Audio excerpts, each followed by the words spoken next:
Hello বন্ধুরা, আবারও তোমাদের সাথে একটা নতুন কাজের ভিডিও নিয়ে এসেছি। নতুন ঠিক এই কাজটিকে বলা যাবে না, কারণ এই কাজটি আমি পেয়েছিলাম প্রায় 6 মাস আগে। তবে 6 মাস লেগে গেল এই কাজটি কমপ্লিট করতে। আমার এক বন্ধু তমলুক থেকে এই কাজটি আমাকে দিয়েছিল যে সে তার বউকে অ্যানিভার্সারিতে এটা গিফট করবে। বাট সে যখন দেয় মাত্র 10 দিনের মাথাতেই তাকে কাজটি কমপ্লিট করে দিতে হতো।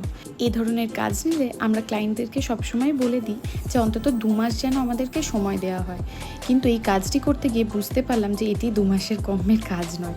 কারণ পোর্ট্রেট প্রথমবার আমি বানাচ্ছিলাম, তার উপরে কুলোর ওপরে পেন্টিং করা ঠিক কতটা কঠিন যারা হয়তো কুলোর ওপরে আর্ট করেছো তারাই বুঝতে পারবে।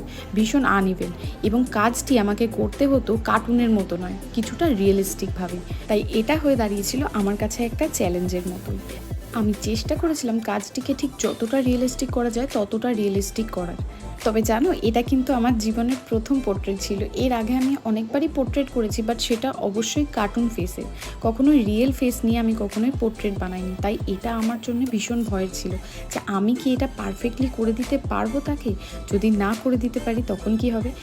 এত কিছু না ভেবেই আমি প্রথমেই কাজটি নিয়ে নিয়েছিলাম নিজের উপরে ভীষণ কনফিডেন্সের ওপরে। কিন্তু যখন কাজটা করছিলাম তখন বুঝতে পারছিলাম এটা বেশ কষ্টকর বিষয়। আরও একটা ব্যাপার, তোমরা যারা কুলোর উপরে আর্ট করো তারা হয়তো এই জিনিসটা বুঝবে যে নর্মালি পোর্ট্রেট করা এবং কুলোর মধ্যে পোর্ট্রেট করার মধ্যে অনেক পার্থক্য এই কারণেও আছে যে কুলোর ওপরে সাধারণত সমস্ত রং বসে না। আমাদেরকে কাজ করতে হলে ফ্যাব্রিক কালার বা অ্যাক্রেলিক কালার নিয়ে ইউজ করতে হবে, এবং এই অ্যাক্রেলিক কালারগুলির মধ্যে ভীষণ শাইনি একটা পদার্থ থাকে, যেটা আমরা যদি হোয়াইট করে দিই ফেসগুলোকে তাহলে লাইট রিফ্লেক্টের জন্য সেটা বোঝাই যাবে না।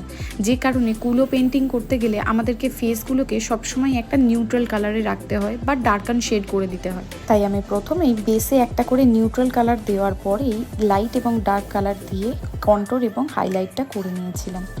যতক্ষণ না পর্যন্ত ফেসের মধ্যে আইস পার্টটাকে কমপ্লিট করা যায় ততক্ষণ পর্যন্ত ফেস কিন্তু আইডেন্টিফাই করাই যায় না। আর এই পার্টটাই হচ্ছে সব থেকে বেশি ডিফিকাল্ট, কারণ এটা যদি একটু ভুল হয়ে যায় তুমি কিন্তু তাকে আর আইডেন্টিফাই করতেই পারবে না, তার ফেসটা অন্যরকম ফেসই হয়ে যায়।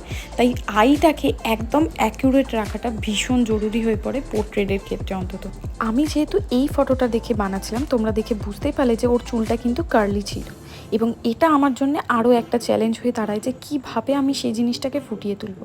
তাই আমি প্রথমে ব্ল্যাক কালার দিয়েছিলাম, তারপরে অ্যাশ কালার দিয়ে শেডিং করার পরে আবারও ব্ল্যাক কালার দিয়ে ডিফাইন করে নিয়েছি যাতে চুলটা দেখতে সত্যিই কার্লের মতো লাগে।